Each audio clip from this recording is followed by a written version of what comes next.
Hello दोस्तों, मैं दिनेश चौधरी आप सभी का स्वागत करता हूं आपके अपने प्लेटफॉर्म जहां हम धीरे-धीरे आगे बढ़ते हुए अपने चरम स्तर पर, अपने उच्च स्तर पर पहुंच चुके हैं। ये पहाड़ जैसा सिलेबस जिसके शिखर पर अब हम पहुंचने वाले हैं।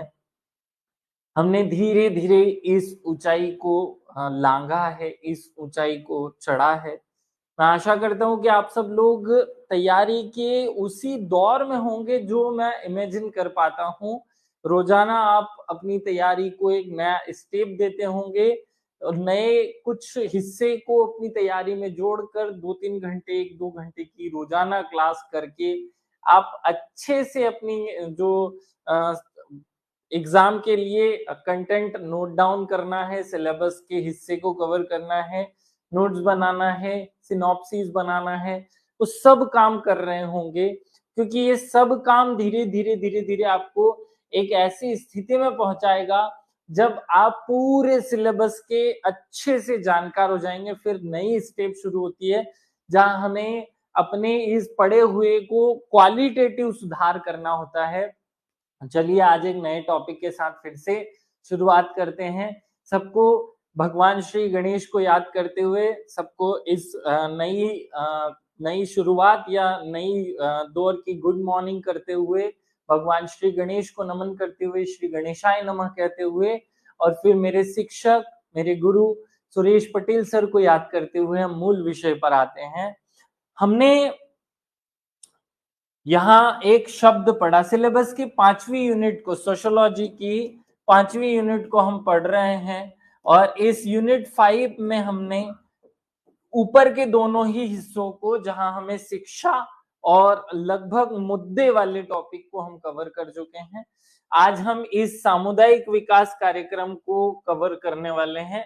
ये वाला हिस्सा क्योंकि आप सिलेबस का पहले ही पढ़ चुके हैं, मध्य प्रदेश जब आपको पढ़ाया गया है तो ये वाले हिस्से को आप पढ़ चुके हैं और इसमें बहुत ज्यादा घुसना भी नहीं है, ये पढ़ाया सा है, इसलिए इस पर फोकस नहीं करेंगे। इस 5वीं यूनिट के ये अंतिम हिस्सा जिसे हम पढ़ने जा रहे हैं, इसके बाद हम फिर से इकोनॉमिक्स और सोशियोलॉजी दोनों को साथ में लेकर के जो बचे हुए हिस्से, बचा हुआ कुछ नहीं है, वैसे सिलेबस हमारा हो जाएगा, लेकिन मैं चाहता हूं कि इसे कंटिन्यू रखा जाए।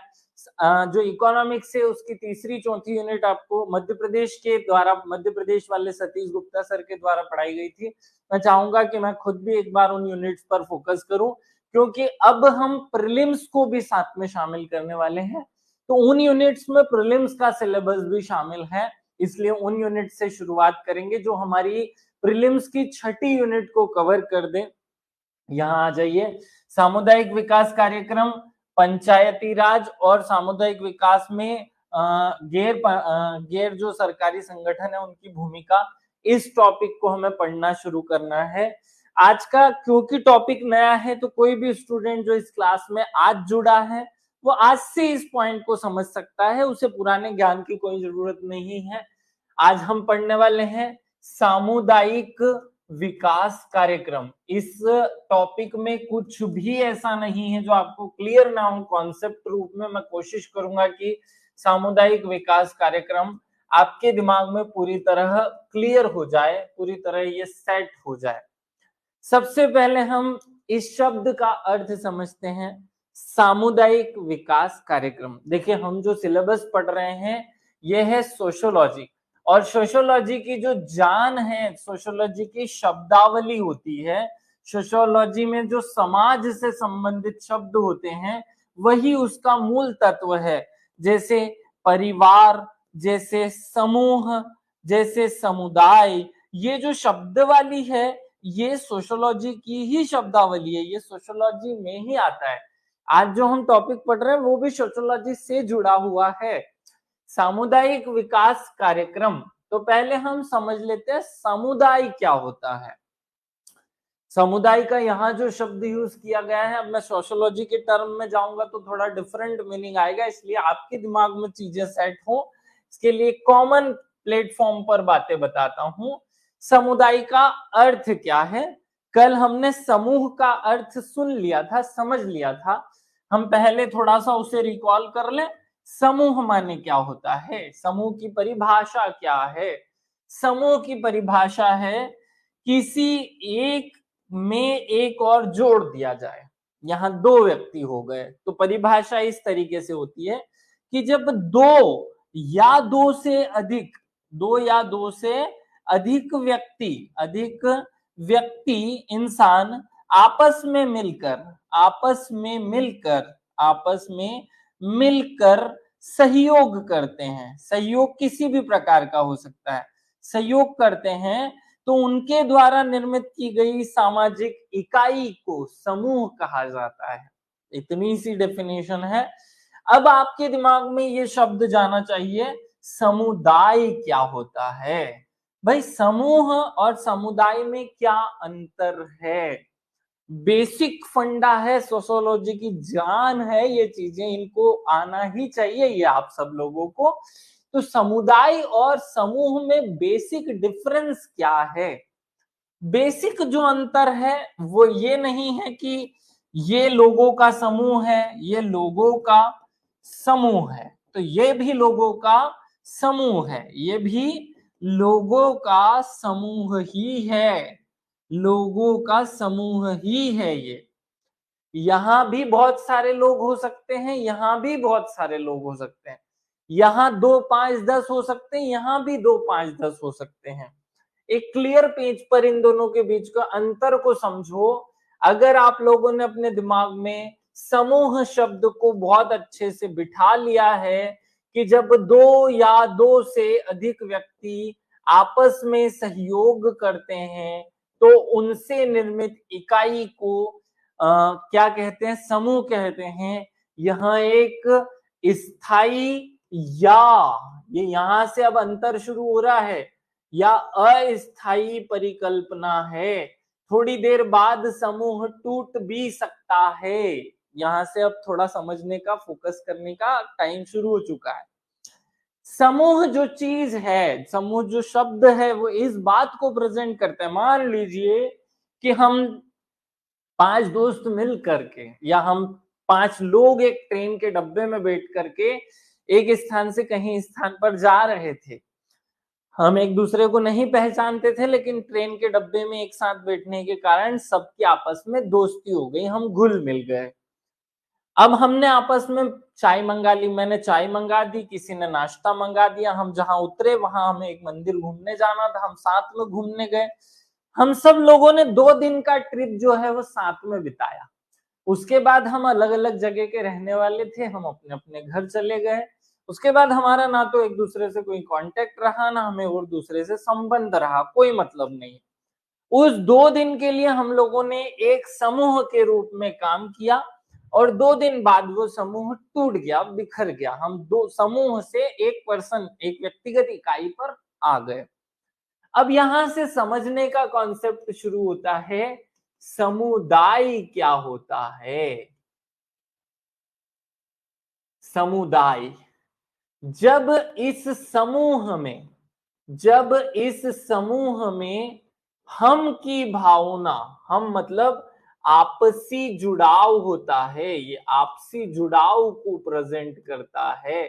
हम सबका एक उद्देश्य हो जाए, हम की भावना और किसी भौगोलिक इकाई, ये भौगोलिक इकाई, अब राष्ट्र की परिभाषा भी इसी प्रकार की होती है ना, हम अभी वहां नहीं जाएंगे, वो थोड़ा सा अलग कॉन्सेप्ट है, मैं डिफरेंस समझा सकता हूं। लेकिन अभी क्योंकि हमें समुदाय समझना है, तो हमें क्या मीनिंग है इस समुदाय शब्द का वो पता होना चाहिए। किसी एक स्थान विशेष, स्थान की बात होना जरूरी है। स्थान नहीं तो समुदाय हो ही नहीं सकता। स्थान का होना समुदाय के होने के लिए अत्यंत आवश्यक है। ये स्थान थोड़ा छोटा इकाई होता है, कोई एक गांव हो सकता है, एक गली मोहल्ला हो सकता है, कुछ भी हो सकता है। तो किसी स्थान के लोग, किसी एक विशेष क्षेत्र के लोग, स्थान माने कोई क्षेत्र, जमीन का टुकड़ा जहां सब लोग रहते हो, किसी क्षेत्र विशेष के लोग जब हम की भावना से जुड़ जाते हैं, आपस में एक समूह का निर्माण कर लेते हैं, तो ऐसे समूह को समूह ना कहते हुए समुदाय कहा जाता है।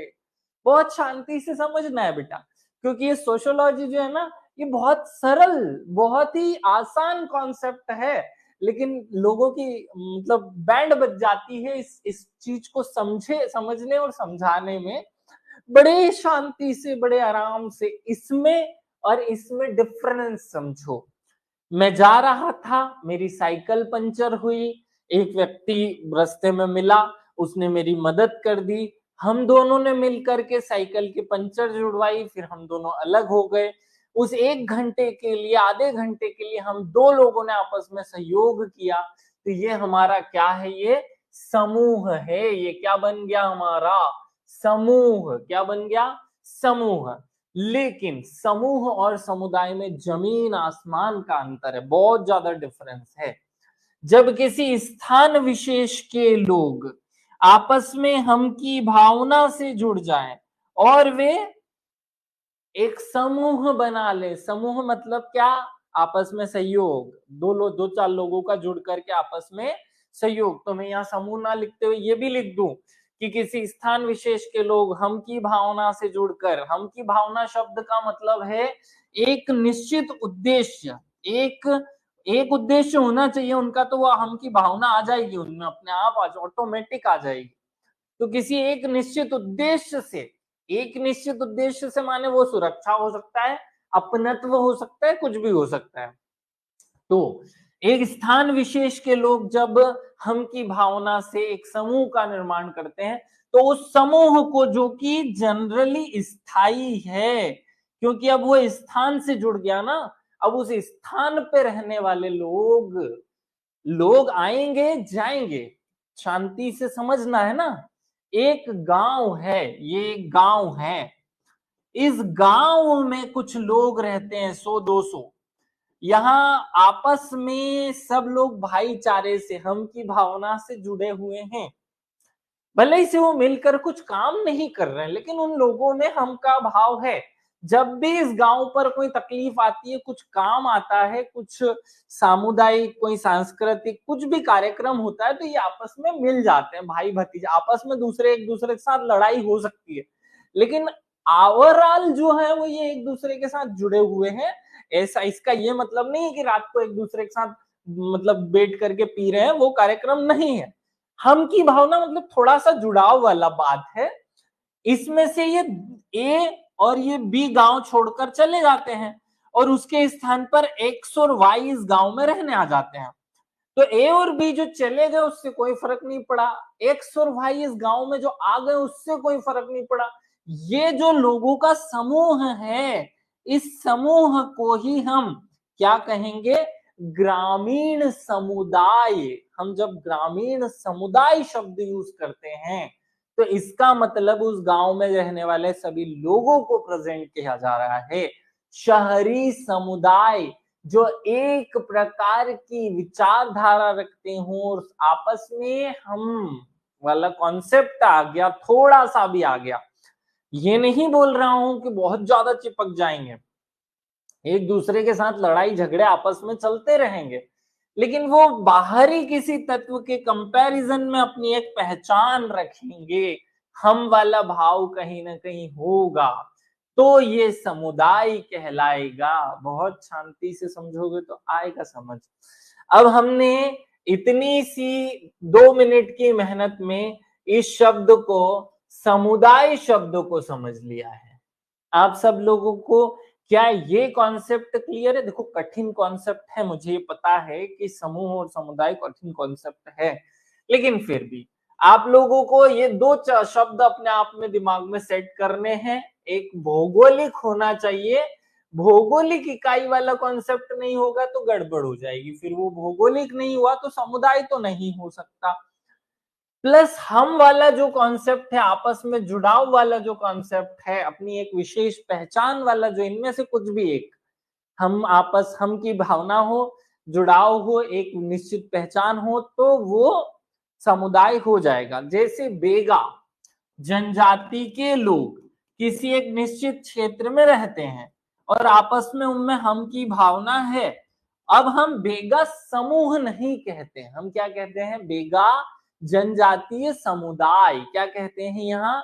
यहाँ कभी भी आपने किताब में लिखा हुआ देखा बेगा जनजाति समुदाय लिखा हुआ देखा होगा, आपने समूह लिखा हुआ नहीं देखा होगा, क्योंकि समूह शब्द केवल और केवल 2-4 लोगों के ग्रुप को प्रेजेंट करता है। जब एक जमीन से जुड़ने की बात आ जाती है तो वहां समुदाय का कॉन्सेप्ट शुरू हो जाता है। खैर, ये बहुत विचलित कर देने वाले कॉन्सेप्ट हैं, अगर आपको समझ में आ गया हो तो मुझे कमेंट करके बता दिए भैया। मैं इतने 2-3 बार बोलना पड़ता है क्या तुम लोगों को कि कमेंट करके बता दो, क्योंकि अब मैं आगे बढ़ू ना, मुझे नेक्स्ट चीज भी तो समझानी है। अभी तक केवल मैंने 5 मिनट का टाइम लेकर के आपके दिमाग में एक कॉन्सेप्ट क्लियर किया, समुदाय क्या होता है। नहीं आया है तो ऐसे बता दो भाई, एहसान कर रहे हो क्या इस क्लास में बैठकर। इस क्लास में भी जितने भी लोग हैं सब लोग कमेंट करेंगे, तब तक आगे ही नहीं बढ़ूंगा। मैं यहाँ से खड़े होकर आपको कहता हूं कि ये कर दो, पता नहीं कौन सी दुनिया में खोए हुए लोग हैं, मोबाइल चालू करके क्या अपने काम करना चालू कर देते हैं क्या, कि क्या पता नहीं, कमेंट ही नहीं आते हैं। समुदाय शब्द का अर्थ मैंने अभी आपको समझाया, इसका मीनिंग आपको समझ में आया कि नहीं आया, ये हर व्यक्ति का कमेंट करेगा। 3 लोगों के कमेंट आए, बाकी के कमेंट आना जरूरी है, तब तक मैं आगे नहीं बढ़ूंगा।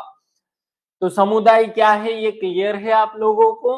हम जो टॉपिक पढ़ रहे हैं वो है समुदाय विकास कार्यक्रम। समुदाय विकास कार्यक्रम, ये जो शब्द है उसमें मैंने अभी तक आपको केवल समुदाय शब्द का अर्थ समझाया है, ताकि आपके बाकी के कॉन्सेप्ट भी क्लियर हो जाएं। भौगोलिक होना जरूरी है भाई, पूछ नहीं रहा हूं प्रवीण, ये पूछ रहा हूं कि तुम्हें समझ में आया कि नहीं आया। तुम लोग पता नहीं कौन सी यार जहान के लोग हो, जब मैं कुछ बैठ करके समझाता हूं और पूछता हूं कि समझ में आया कि नहीं, तो एक सड़ी कमेंट करने की नहीं बनती तुमसे। मैं जबरदस्ती तुम लोगों के बारे में दुनिया भर की बातें सोचता हूँ कि मेरे बच्चों को ये करा दूं, मेरे बच्चों को वो करा दूं, मेरे बच्चों को ये करा दूं।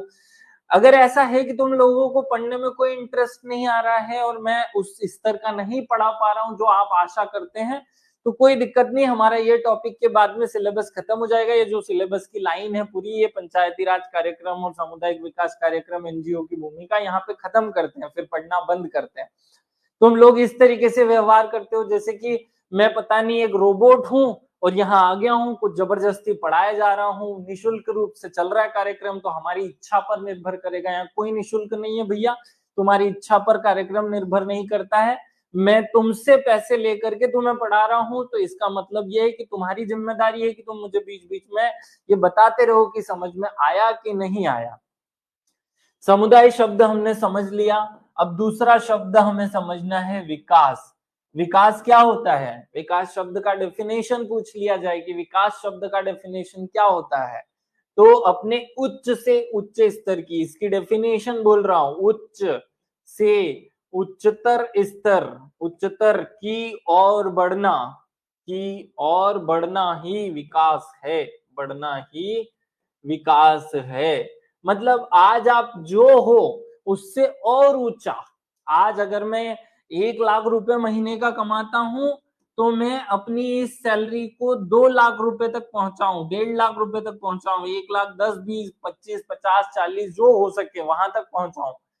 उच्च से उच्चतर स्तर की और बढ़ना, यहां से यहां, यहां से फिर यहां, यहां से फिर यहां, ये विकास होता है। अब वो अलग बात है कि समानता, बंधुत्व, प्रतिनिधित्व, वो दुनिया भर की बात है। यहाँ जो शब्द लिखा हुआ है विकास, वो बात की जा रही है। तो लोगों को की समस्याओं का को सॉल्व करते हुए उनको ज्यादा से ज्यादा सुविधाएं पहुंचाना विकास कहलाएगा। अब विकास शब्द समझ लिया, समुदाय शब्द समझ लिया, कार्यक्रम मतलब ऐसी कोई सरकार की योजना जो जनता को लाभ पहुंचाने के लिए, जो जनता को लाभ पहुंचाने के लिए बनाई जाती है, वो कहलाती है कार्यक्रम या योजना या अभियान या मिशन, कुछ ना कुछ इस तरीके से उसका नाम होगा। इन सब में भी अंतर होता है, लेकिन अभी वहां नहीं जाएंगे क्योंकि टॉपिक से भटक जाएंगे अगर ऐसा करेंगे तो। अब हम मूल इस विषय पर आए, सामुदायिक विकास कार्यक्रम क्या है, सामुदायिक विकास कार्यक्रम क्या है और इसका नाम क्यों पड़ा, ऐसा नाम क्यों रखा गया। ये जो कॉन्सेप्ट है सामुदायिक विकास कार्यक्रम का, ये हमारे देश में एक समिति बनती है जिसके अध्यक्ष होते हैं के मुंशी। और ये देखते हैं कि रूस में विकास करने का एक अलग ही मॉडल है। उस विकास मॉडल को जब भारत में अपनाया जाता है, रूस में चलने वाले एक विकास मॉडल को भारत में एक समिति की सिफारिश पर लागू किया जाता है, और वो समिति कहती है कि यार ये मॉडल जो है वो रूस में विकास करने के लिए अपनाया गया है, इसे अपनाया जाए। उस कॉन्सेप्ट को जो कि आजादी के बाद 1952 में अपनाया गया, उसे कहा जाता है अपनाया गया, इसे कहा जाता है सामुदायिक विकास कार्यक्रम मॉडल। मैं आपको पहले एक मॉडल समझाता हूं कि सामुदायिक विकास कार्यक्रम का मॉडल क्या होता है, बहुत ध्यान से समझना। हमारा देश 1947 में लगभग हम आजाद हो चुके थे और हमारी अपनी सरकार भी बन गई थी, लेकिन अपना जो संविधान है, अपनी सरकार बन चुकी थी, लेकिन अपना जो संविधान है वो 1950 में 26 जनवरी को लागू हुआ। कोई फर्क नहीं पड़ता, इन 3 सालों में भी शासन हमने ही किया, हम स्वयं ही कर रहे थे। अपनी खुद की सरकार ने जब 1947 से देश की स्थिति को सुधारने के लिए कोशिशें की या कोशिशें करना शुरू की, तो अब समझना कि क्या प्रॉब्लम्स आती है, ये मैं भारत का मैप बना देता हूं। इस भारत में बहुत विविधता थी। खैर उस समय हमारे देश की आबादी केवल 35 करोड़ थी, लेकिन संसाधन नहीं थे, पैसा नहीं था इतना। हम भारत में सब लोगों को रोटी, कपड़ा, मकान, पानी, ये सब चीजें, स्वच्छता, ये सब चीजें देना चाहते थे, लेकिन भारत में बहुत विविधता थी, अत्यधिक विविधता थी। भारत को अगर जूम करके देखते तो यहाँ केरल में एक गांव मिलेगा और यहाँ का गांव मिलेगा। इन दोनों की समस्याएं अलग अलग होती थी। ये मध्य प्रदेश के बुरहानपुर के लगभग जगह है और ये केरल तमिलनाडु का एक गांव है। इन दोनों, अब भारत सरकार जब कोई योजना, भारत ने जो मॉडल अपनाया था हमारे देश में विकास करने का, वो योजना मॉडल था, जो कि रूस के ही ग्रॉस प्लान से आया था और योजना आयोग बनाया गया। तो योजना मॉडल में भारत की सरकार एक योजना बनाती थी, एक योजना बनाई जाती थी कि पूरे भारत में पानी देने के लिए, सभी लोगों को स्वच्छ पानी मिले, इसके लिए इतने तालाब खोदे जाएंगे और फिर इस तरीके से इसका इम्प्लीमेंटेशन होगा। यहां से जब कोई योजना बनाई जाती तो वो यहाँ आते आते या तो इम्प्लीमेंट, कार्यान्वित ही नहीं होती, या फिर उसमें जो समस्या आती वो पहले समझो, तब जाके सामुदायिक विकास कार्यक्रम आपको समझ में आएगा। ये हम भारत का थोड़ा बड़ा नक्शा बना रहे हैं, थोड़ा सा और अंडरस्टैंडिंग बैठ जाए, है ना। ये भारत ऐसा नहीं है, वैसे ही यहाँ से ऐसा है, लेकिन अभी मैंने ऐसा बना दिया क्योंकि वो टुकड़ा है नहीं हमारे पास में। यहाँ मध्य प्रदेश है और इस मध्य प्रदेश में भी अलग अलग स्थितियां हैं, यहाँ अलग अलग चैप्टर्स हैं। ये राजस्थान हुआ, ये गुजरात हुआ, ये राजस्थान हुआ, ये महाराष्ट्र हुआ, ये महाराष्ट्र हुआ, ये कर्नाटक हुआ, है ना, ये गोवा है। अलग अलग राज्य हैं, मैं इन पर नहीं जा रहा हूं, अभी फिजिक्स ज्योग्राफी नहीं पढ़ा हूं। राजस्थान में यहाँ एक गांव और यहाँ एक गांव की समस्याएं अलग अलग होंगी, लेकिन काम करने वाली जो सरकार है वो तो एक ही है। सरकार ने एक योजना बनाई कि सबको रोटी मिले, इसलिए हर एक व्यक्ति को गेहूं जो है वो यहाँ की दुकान से इतने इतने रुपए, 2 रुपए किलो में, उदाहरण समझा रहा हूं, ये सत्यता नहीं है, केवल उदाहरण है आपके दिमाग में बात को फिट करने के लिए उदाहरण दे रहा हूं। मान लीजिए कि भारत आजाद हो गया और भारत की सरकार ने एक योजना बनाई, चलो शिक्षा देते हैं। भारत की सरकार ने योजना बनाई कि चलो भारत को शिक्षा दी जाए, पूरे भारत में शिक्षा का प्रसार करना है। यहाँ वाराणसी होगा, यहाँ लखनऊ होगा, लखनऊ में पहले से एक स्कूल, कॉलेज, ये वो सब खुला पड़ा है। भारत सरकार ने वहां से पैसा भेजा 1 करोड़ रुपए की, जाओ पूरे भारत में स्कूल खोल दो। जहां जहां स्कूल है वहां खोलने की क्या जरूरत है, लेकिन अलग अलग राज्यों को पैसा तो बराबर मिलेगा। हो सकता है कि केरल पहले से पढ़ा लिखा राज्य हो, गोवा जहां पर पुर्तगालियों ने पहले से ही स्कूल कॉलेज खोल रखे हो, वहां जरूरत ही नहीं है, लेकिन पैसा बटेगा तो सब में बटेगा। तो ये 1 करोड़ रुपए इन सब राज्यों में, इसको 10 लाख, इसको 5 लाख, इसको 10 लाख, अपने आकार के हिसाब से सबको पैसा मिल जाएगा। गोवा के पास तो उस पैसे का उपयोग ही नहीं है, केरल के पास तो उस पैसे का उपयोग ही नहीं, क्योंकि वहां तो पहले से ही स्कूल कॉलेज हैं। के मुंशी जो कि उस समय अनाजों की मूल्य कैसे बढ़ाया जाए, अधिक उत्पादन हो, मूल्य कैसे स्थिर रखा जाए, इसकी एक समिति की अध्यक्षता कर रहे थे। और रूस की एक योजना का सिस्टम वो भारत में प्रेजेंट करते हैं, और वो प्रेजेंटेशन देते हैं कि भाई एक काम क्यों ना किया जाए।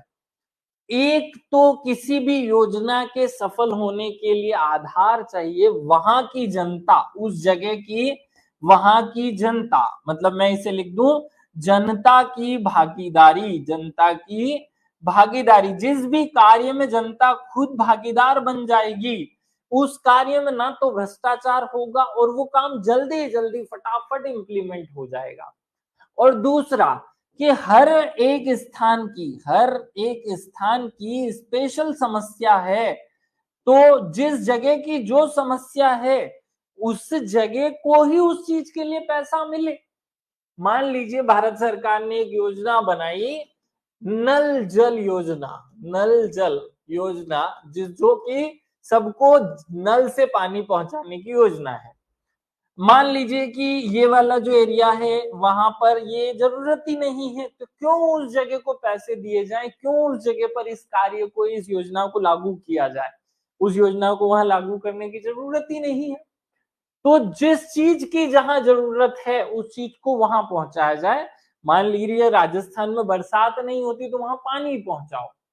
मध्य प्रदेश में फूड खाना ज्यादा है तो वहां खाने की योजना लागू मत करो। शिक्षा कम है तो शिक्षा की योजना लागू करो। जनजाति ज्यादा है तो उनकी योजनाएं लागू करो। कुल मिलाकर के ये कहा गया कि यार भारत में जहां जिस चीज की, क्योंकि हमारे पास पैसा बहुत कम है, हम अगर सबका विकास करने गए तो मतलब हर चीज को पूरे भारत में लागू करने गए फेल हो जाएंगे। तो दो कार्य किए जाएं कि एक तो जनता की भागीदारी हमारे साथ सुनिश्चित हो, हम जो सरकार जो भी कार्यक्रम चलाए उसमें, और एक स्थान विशेष के लिए योजनाएं बनाई जाए। और इसी मॉडल को ध्यान में रखते हुए 1952 में पहली बार एक कार्यक्रम लाया गया जिसका नाम रखा गया सामुदायिक विकास कार्यक्रम। क्या नाम रखा गया? सामुदायिक विकास कार्यक्रम, ये उसका नाम रखा गया। अब इस नाम के इस कार्यक्रम में क्या किया गया ये समझना, ताकि आपको पूरी पिक्चर समझ में आ जाए, पूरा कॉन्सेप्ट आपके दिमाग में एकदम अच्छे से क्लियर हो, इसको समझने की कोशिश करना। ये कार्यक्रम यूं कहता है कि छोटे छोटे टुकड़े बनाए जाएं, एक ऐसे टुकड़े जो आपस में एक जैसी स्थिति को रखते हो, एक जैसी जिनकी समस्या हो, एक ही प्रकार की समस्या को का एक ग्रुप बनाया जाए। जैसे मान लो कि 10 ऐसे गांव हैं जहां पानी की समस्या है, तो उन 10 गांवों का एक ग्रुप बना दिया जाए। और क्योंकि हम ये काम कर रहे हैं विकास करने के लिए, और ये जो गांव है इनको हम खंड या टुकड़े, गांवों के इस काम को, जो ग्रुप को, गांव तो एक अपने आप में एक इकाई हो गई, लेकिन 10, 20, 50 गांव की एक जैसी समस्या, तो उन 20 गांव, 50 गांव का एक ग्रुप बनाया जाएगा जिसे हम खंड कहेंगे। इसलिए इसका नाम विकास खंड रखा जाए, और फिर वहां एक अधिकारी नियुक्त करते हुए विकास कार्य को आगे बढ़ाया जाए, तो बनेंगे विकास खंड। और अब हमारे भारत में विकास करने का तरीका क्या बनाया गया, ध्यान से समझना। भारत में ये प्लान बनाया गया कि भाई क्यों ना छोटे छोटे विकास खंड बना दिए जाएं, एक जैसी जिनकी जिनकी समस्याएं हैं। मान लो कि इस एरिया के 10 गांव की समस्या पानी की है, तो यहाँ केवल पानी के लिए पैसा दिया जाए। इस विकास खंड में शिक्षा की समस्या है, इसमें स्वास्थ्य की समस्या है, यहाँ खाने की समस्या है, यहाँ पे मदिरा पान की समस्या है। तो क्यों ना हर एक जगह की अपनी अपनी एक समस्या नोट की जाए और केवल उसी का विकास करने के लिए वहां पैसे दिए जाए। मतलब भारत की सरकार को अगर 1 करोड़ रुपए खर्च करने हैं पानी के लिए, तो वो पूरे भारत को एक जैसा ना बांटे, वो वहां वहां जहां जहां पानी की समस्या उनको पैसा दे दे, तो उन लोगों को ज्यादा पैसा मिलेगा और अंततः विकास पूरी तरह होगा। साथ में मुख्य उद्देश्य जो है वो क्या है? मुख्य उद्देश्य था कि हमारी जो जनता है वो इस कार्य में भागीदार बन जाए, जनता सरकार के साथ जुड़े और हर एक काम को लागू करने में सहयोग करे ताकि विकास जल्दी जल्दी हो। इस कारण से हमारे देश में मध्य प्रदेश में जैसे 313 विकास खंड हम पढ़ते हैं ना, तो ये विकास खंड इसीलिए तो बनाए गए थे। क्या पढ़ते हैं हम कि मध्य प्रदेश में 313 विकास खंड हैं, आज भी हैं। ये विकास खंड कितने हैं मध्य प्रदेश में? 313। तो क्यों 313 बनाए गए? क्योंकि जब मध्य प्रदेश उस टाइम बना था तब फिर 389 थे, बाद में छत्तीसगढ़ अलग होने से अलग हो गए। तो विकास खंड माने जहां एक प्रकार की समस्या होगी वहां एक विकास खंड बना दिया जाए और उस विकास खंड में विकास खंड अधिकारी, जिसका नाम विकास खंड विकास अधिकारी होगा, ये विकास अधिकारी उस क्षेत्र में जनता के साथ जुड़ करके जनता की समस्याओं को सॉल्व करने, जनता की जो भी समस्या है उनको विकास समस्या को सॉल्व करते हुए विकास का मार्ग सुझाएगा। 1952 में लाया गया ये सामुदायिक विकास कार्यक्रम पूरी तरह फेल हो जाता है, पूरी तरह फेल हो जाता है, क्योंकि इसमें जनता जो है वो बिल्कुल उस कार्यक्रम का हिस्सा नहीं बन पाती, इसलिए कार्यक्रम पूरी तरह फेल हो गया और सरकार को फिर दूसरे रास्ते अपनाने पड़े। फिर हमने दूसरा रास्ता अपनाया। 1960 में पहली बार आता है पंचायत वाला कॉन्सेप्ट। धीरे धीरे, वह आपको याद है ना, 1 अक्टूबर 1959 को राजस्थान के नागौर गांव में भारत के प्रधानमंत्री जवाहरलाल नेहरू ने पहली ग्राम पंचायत की स्थापना की थी, तब से पंचायत सिस्टम आता है। 1960 में मध्य प्रदेश में एक अधिनियम लाया जाता है, 62 में लाया जाता है। 1973 मतलब 73वें संविधान संशोधन 1990 तक अलग अलग तरीके से इसे लाया जाता है। ये भी पंचायतें भी समुदाय विकास कार्यक्रम की दूसरी स्टेप है। उन्होंने पहली स्टेप बना करके देखी कि भाई हम विकास खंड बना देते हैं, विकास खंड में एक अधिकारी नियुक्त कर देते हैं और कुछ लोग वहां के आपस में हो, लेकिन ये फेल हो गया। तो फिर फेल हो गया, तो फिर फेल क्यों हो गया इसकी बात सामने आई कि जनता का समर्थन नहीं था, जनता का सपोर्ट नहीं था।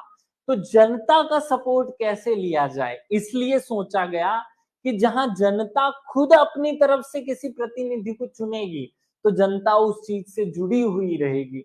इसलिए सोच विचार करते हुए सामुदायिक विकास कार्यक्रम को बंद करके उसकी जगह पर लाया गया पंचायत का कॉन्सेप्ट, जो फिर बाद में काम कर गया और आज भी हम भारत में विकास पंचायतों के माध्यम से ही करते हैं। बीच बीच में हमने एनजीओ भी लाए, एसजीओ भी लाए, पीएफओ भी लाए, ये सब चीजें आई बीच बीच में, लेकिन मूल रूप से पंचायत को हमने फिक्स कर दिया कि पंचायतें फिक्स होंगी, आधार होंगी गांव में देश की जनता का विकास करने के लिए।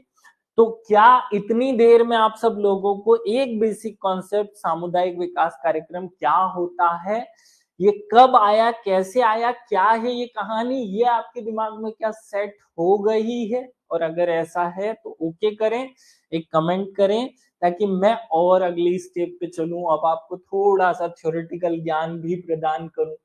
सामुदायिक विकास कार्यक्रम जो है उसका डेफिनेशन या उसका कॉन्सेप्ट कैसे आया? कम्युनिटी डेवलपमेंट प्रोग्राम या ब्लॉक डेवलपमेंट प्रोग्राम है ये वास्तव में सामुदायिक विकास कार्यक्रम की अवधारणा रूस से ली गई है। कहां से ली गई है? रूस से ली गई है। भारत में सामुदायिक विकास कार्यक्रम की शुरुआत 2 अक्टूबर 1952 को यूएसए के फोर्ड फाउंडेशन के सहयोग से के एम मुंशी की अध्यक्षता में गठित अधिक अन्न उपजाऊ जांच समिति की सिफारिश पर की गई थी। ये बात मैं आपको समझा चुका हूं अभी अलग अलग तरीके से, दिमाग में कॉन्सेप्ट समझ में आ जाए। सर जी गांधी जी के विचार से प्रेरित था पंचायती राज। बेटा वो जो गांधी जी के विचार से पंचायती राज प्रेरित था वो अलग प्रकार का पंचायती राज था। समीना, आपने जो बात की कि पंचायती राज अलग कॉन्सेप्ट था, गांधी जी के विचार से प्रेरित था। गांधी जी जो प्रकार की पंचायत चाहते थे वो अलग पंचायतें थी। वो अपने आप में स्वतंत्र इकाई के रूप में पंचायत चाहते थे। हमने जो बनाई वो स्वतंत्र इकाई के रूप में नहीं बनाई, इसलिए डिफरेंस है। गांधी जी की पंचायत और हमारी आज की पंचायतों में बहुत अंतर है। कभी मौका मिलेगा तो बताऊंगा, लेकिन अभी इस टॉपिक पे ही रहो। योजना आयोग ने सामुदायिक विकास कार्यक्रम की डेफिनेशन बोली है, वो क्या है? सामुदायिक विकास कार्यक्रम ग्रामवासियों द्वारा आयोजित और कार्यान्वित किया गया एक अनुदान प्राप्त आत्मनिर्भर कार्यक्रम है, जिसमें सरकार तकनीकी मार्गदर्शन और आर्थिक सहायता प्रदान करती है। आप सेम टू सेम डेफिनेशन रट करके चिपकाएंगे, क्योंकि भारत का थिंक टैंक नीति आयोग, योजना आयोग इस प्रकार की डेफिनेशन दे रहा है। जी, यहाँ क्लियर करना था सर। ठीक है बच्चा, चलो आगे बढ़ते हैं। उद्देश्य, भाई सामुदायिक विकास कार्यक्रम का उद्देश्य क्या है? ग्रामीण जीवन का सर्वांगीण विकास करना तथा ग्रामीण समुदाय के जीवन स्तर को ऊंचा उठाना। प्रयास किया हमने सामुदायिक विकास कार्यक्रम में, यही प्रयास था। आगे बढ़ते हैं। भारत सरकार के सामुदायिक विकास मंत्रालय द्वारा इस कार्यक्रम के 8 उद्देश्य बताए गए हैं। रट लो, क्योंकि मंत्रालय ने सेम टू सेम उद्देश्य बताए, कॉपी टू कॉपी यहाँ छपे हुए हैं, ये रटने हैं आपको। ग्रामीण जनता के मानसिक दृष्टिकोण में परिवर्तन लाना, गांव में उत्तरदायित्व तथा कुशल नेतृत्व का विकास करना, संपूर्ण ग्रामीण जनता को आत्मनिर्भर और प्रगतिशील बनाना, ग्रामीण जनता को आर्थिक स्तर को ऊंचा उठाना। इन सुधारों को व्यवहारिक रूप देने के लिए ग्रामीण स्त्रियों और परिवारों की दशा में सुधार करना, राष्ट्र के भावी नागरिकों के रूप में युवकों के व्यक्तित्व को विकास करना, सामुदायिक शिक्षण के हित को सुरक्षित करना, ग्रामीण समुदाय के स्वास्थ्य की रक्षा करना। अगर 1952 में समुदाय विकास कार्यक्रम या विकास खंड कार्यक्रम सफल हो जाता, भारत में पंचायतें कभी नहीं बनती। भले ही गांधी जी का सपना था कि पंचायतें बनाई जाएंगे, ये होगा वो होगा, नहीं बनती। जैसे ब्रिटेन में पंचायतें क्यों नहीं है? क्योंकि वहां एक अलग मॉडल चलता है। ब्रिटेन में या दूसरे देशों में पंचायत का कॉन्सेप्ट क्यों नहीं है? क्योंकि रूस में और ब्रिटेन में ये जो सिस्टम था ना सामुदायिक विकास कार्यक्रम का, ये लागू हुआ और सफल हो गया। वहां जब ये सफल हो गया तो उनको कोशिश ही नहीं करनी पड़ी दूसरा कुछ चलाने के लिए। तो दुनिया के दूसरे देशों में आपको पंचायतें नहीं मिलेंगी। क्यों नहीं मिलेगी? क्योंकि वहां उन्होंने इसी से काम कर लिया। अगर भारत में ये लागू हो जाता तो हमें एक चीज से दूसरी चीज पे जाने की जरूरत ही नहीं पड़ती, फिर भारत में पंचायतें बनती ही नहीं। इसकी एक डेफिनेशन देख लो। यह एक ऐसा आंदोलन है या जो समुदाय के लोगों की सक्रिय भागीदारी की और पहल के माध्यम से समग्र विकास को बढ़ावा देने के लिए बनाया गया। इसकी डेफिनेशन परफेक्ट है, ये याद रख लेना। सामुदायिक विकास कार्यक्रम परिभाषित कीजिए। क्या मतलब परिभाषित कैसे करोगे? सामुदायिक विकास कार्यक्रम को परिभाषित करो। यह एक ऐसा आंदोलन है जिसमें समुदाय के लोग सक्रिय भागीदारी की और पहल के माध्यम से समग्र विकास को बढ़ावा देने के लिए काम करें, तो वो हो गया सामुदायिक विकास कार्यक्रम। ये आपके दिमाग में क्लियर रहे। सामुदायिक विकास हेतु तो हमने सबसे पहले क्या प्रयास किया था, आपको याद है? हमने आजादी के बाद सबसे पहले 1952 में समुदाय विकास कार्यक्रम लाया था, जो कि फेल हो गया। तो फिर हम पंचायती राज लाए। पंचायती राज हमने लागू किया और उससे पता चला कि हो रहा है विकास, लेकिन धीमा हो रहा है और जरूरत है। तो फिर हम एनजीओ का कॉन्सेप्ट लेकर आए और एनजीओ से हमने प्रयास किया। फिर हमने एस मतलब स्वयं सहायता समूह के माध्यम से प्रयास किया। फिर हमने सहकारिता के माध्यम से प्रयास किया। ये सब वही प्रयास है और इन सबको ही सामुदायिक विकास कार्यक्रम कहा जाता है। सामुदायिक विकास कार्यक्रम एक अवधारणा है जिसका मतलब होता है कि समुदाय के लोग खुद अपने हिसाब से अपना विकास करने की कोशिश करें। उसी के तरीके हैं पंचायती राज, उसका तरीका था सामुदायिक विकास कार्यक्रम, उसका तरीका है एनजीओ, उसका तरीका है सहकारिता, उसका तरीका है स्वयं सहायता समूह। ये सब उसके तरीके हैं। अब सामुदायिक विकास कार्यक्रम, सामुदायिक विकास के आवश्यक तत्व क्या होते हैं? सबसे पहला तत्व होता है सहभागिता, समुदाय खुद उसमें सहभागी बने, उसका पहला तत्व है सहभागिता। दूसरा समानता, समानता मतलब वहां सब लोग एक दूसरे के साथ समान हो। सामाजिक न्याय और परस्पर सहयोग, ये चार कॉन्सेप्ट जो हैं, ये चार उसके मूल तत्व हैं, आवश्यक तत्व माने गए हैं सामुदायिक विकास कार्यक्रम के। सामुदायिक विकास के प्रमुख सिद्धांत कौन कौन से सिद्धांतों पर काम करता है ये? सबसे पहला सिद्धांत है भाग लेना। प्रक्रिया के सभी चरणों में समुदाय के सदस्य सक्रिय भागीदारी रूप से निभाएं, जैसे पंचायती राज में निभाते हैं ना हम हर लोग। इसलिए तो ग्राम सभा का कॉन्सेप्ट उसमें डाला गया कि ग्राम सभा के माध्यम से समुदाय की भागीदारी हो गांव में किए जाने वाले हर विकास कार्य में। दूसरा अधिकारिता, अधिकारिता मतलब इसका उद्देश्य व्यक्ति और समुदाय के निर्णय और उन्हें कार्य में परिवर्तित करने की क्षमता को बढ़ावा देना है। क्षमता निर्माण, समुदाय के भीतर क्षमताओं और कौशल को और अधिक उपजा मतलब ग्रो करने के लिए ध्यान केंद्रित करना, तो ताकि उन्हें अपने मुद्दों के समाधान हेतु मदद मिल सके। और चौथा है सामाजिक परिवर्तन। ये चार सिद्धांत रट लेना भाई। देखो यहाँ जो कार्यक्रम, यहाँ जो बात थी समझाने वाली, वो मैं नेक्स्ट चैप्टर में मतलब अभी 10 मिनट पहले समझा चुका हूँ। अब हमें रटने का काम करना है कि ये चार तत्व रट लो, चार सिद्धांत रट लो, सामुदायिक विकास कार्यक्रम किस साल में आया, कौन कौन से उसके तरीके, कौन कौन से तरीके से उसे इम्प्लीमेंट किया गया, इसका हम संचालन कैसे करते हैं, ये इसे इम्प्लीमेंट कैसे किया जाता है, ये भी याद रखना। तो ये इस फोटो से याद रहेगा आपको। सामुदायिक विकास कार्यक्रम आज भी हमारे देश में चल रहा है भैया। हमारे केंद्रीय स्तर पर सामुदायिक विकास कार्यक्रम नाम को चलाने के लिए एक विशेष सलाहकार समिति होती है, जिसके अध्यक्ष होते हैं प्रधानमंत्री और सदस्य होते हैं कृषि मंत्री, नीति आयोग के सदस्य इसके सदस्य होते हैं। राज्य स्तर पर इसका ढांचा कैसा होता है? अध्यक्ष होते हैं सीएम, सदस्य होते हैं राज्य के समस्त विभागों के मंत्री। तीसरा, जिला स्तर पर कैसा होता है भैया? तो जिला स्तर पर एक जिला परिषद बनाई जाती है, जिसका अध्यक्ष होता है जिला पंचायत का अध्यक्ष। इसके सदस्य होते हैं चयनित प्रतिनिधि। हम हर साल 5 साल में एक प्रकार का चुनाव करते हैं ना, जिला पंचायत अध्यक्ष का, जिला पंचायत प्रतिनिधियों का। वो क्या करते हैं? वो लोग 5 साल तक तो दिखते ही नहीं। वो ये करते हैं, उस क्षेत्र में विकास के लिए जो भी काम किया जाना है उसका पूरा मॉनिटरिंग, उसके नियंत्रण, निर्धारण, समन्वय का काम जिला स्तर पर जिला परिषद और जिला पंचायत समिति। जिला पंचायत समिति में कौन, परिषद में कौन कौन होता है? जिला पंचायत अध्यक्ष, उसका अध्यक्ष, उसके सदस्य, साथ में जनपद के अध्यक्ष और जो उस क्षेत्र के विधायक और सांसद है, वो सब मिलकर के एक परिषद बनाते हैं, जिसे जिला परिषद कहेंगे। विकास खंड ये आज भी है भारत में। जनपद पंचायत परिषदें जो होती हैं वो इस विकास खंड में विकास काम को करती है। अध्यक्ष होता है जनपद पंचायत का अध्यक्ष और सदस्य होते हैं चयनित प्रतिनिधि। और गांव में अब हमने उसकी जगह पंचायतें बना दी है। क्या दिमाग के स्क्रू थोड़े टाइट हुए? थोड़ा सा समझ में आया कि हम भारत में विकास किस तरीके से करते हैं। और आज भी हमारे देश में पंचायत का जब चुनाव होता है तो हम जिला पंचायत, जनपद पंचायत क्यों चुनाव लड़ाते हैं? उनकी क्या जरूरत है? यूं सोचने में नहीं आता क्या कि भाई जब पैसा तो गांव पंचायत को मिलना है, गांव पंचायत ही सब कुछ करनी है, तो फिर जिला पंचायत, जनपद पंचायत की जरूरत क्या?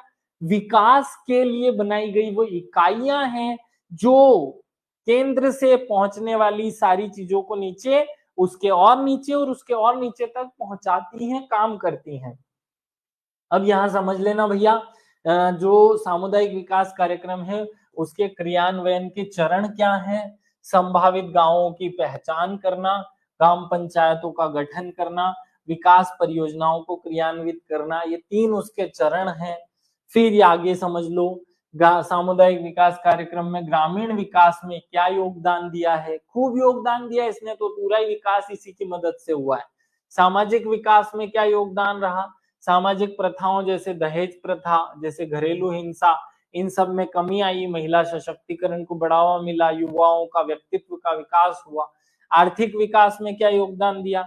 ग्रामीण क्षेत्र में रोजगार के अवसरों में वृद्धि हुई, कृषि और कुटीर उद्योगों का विकास हुआ, संपूर्ण ग्रामीण जनता को आत्मनिर्भर बनाने में और आज के इस स्तर तक पहुंचाने में महत्वपूर्ण भूमिका निभाई इस कार्यक्रम ने। ये हमें याद रखना है। बस अब जरा सी दो बातें और, इस कार्यक्रम की असफलता के क्या कारण हैं? आज भी पूरे भारत में एक समान विकास क्यों नहीं हो पाया? जब हमने इतनी अच्छी-अच्छी योजनाएँ चलाई थी, पंचायतें बना दी, एनजीओ बना दिए, सामुदायिक विकास कार्यक्रम लाए, स्वयं सहायता समूह लाए, फिर भी हमारे ये सब कार्यक्रम असफल क्यों रहे? आज भी पूरे भारत में बहुत विकास, 100% विकास क्यों नहीं हो पाया? क्योंकि जन सहयोग का अभाव, ये सबसे बड़ी समस्या हमारे देश की। जनता सहयोग नहीं चाहती, किसी भी काम में सहयोग करती नहीं है। उसके बाद आप बन रहे हो पीएससी से नौकरशाह। नौकरशाही का बोलबाला हमारे देश में जनता की बजाय अधिकारी पर ध्यान केंद्रित होता है। इस कारण से नौकरशाही का बोलबाला होता है। कार्यक्रम के क्रियान्वयन में अतिशीघ्रता अपनाई जाती है। माने जल्दी-जल्दी चीजों को इम्प्लीमेंट करने के चक्कर में गलत कर दिया जाता है, जैसे 1952 में ये किया। प्रशिक्षित कार्यकर्ताओं का अभाव, प्रभावशील संचार व्यवस्था का अभाव, जन जागरूकता का अभाव, स्थानीय नेतृत्व का अभाव और वित्त का अभाव, ये सारी जो समस्याएं हैं, ये शाश्वत रूप से हर एक कार्यक्रम को, जैसे 1952 में हम सामुदायिक विकास कार्यक्रम में विफल हुए, यहाँ भी विफल होते हैं। सुझाव क्या है? ग्रामीण जनता के उत्साह और गया, कभी ग्राम पंचायत के तरीके से, कभी एनजीओ के तरीके से, आज भी वो चल रहा है। आगे हम यहाँ जब पढ़ेंगे ना सामुदायिक विकास कार्यक्रम में गैर सरकारी संगठनों की, एनजीओ की क्या भूमिका है, तो आपको क्लियर हो जाएगा। क्या ये टॉपिक आप सभी लोगों को क्लियर है? दिमाग में अगर सेट हो गया हो तो एक बार कमेंट कर देना। आज का टॉपिक यहीं समाप्त होता है। सब लोगों को विशेष रूप से धन्यवाद।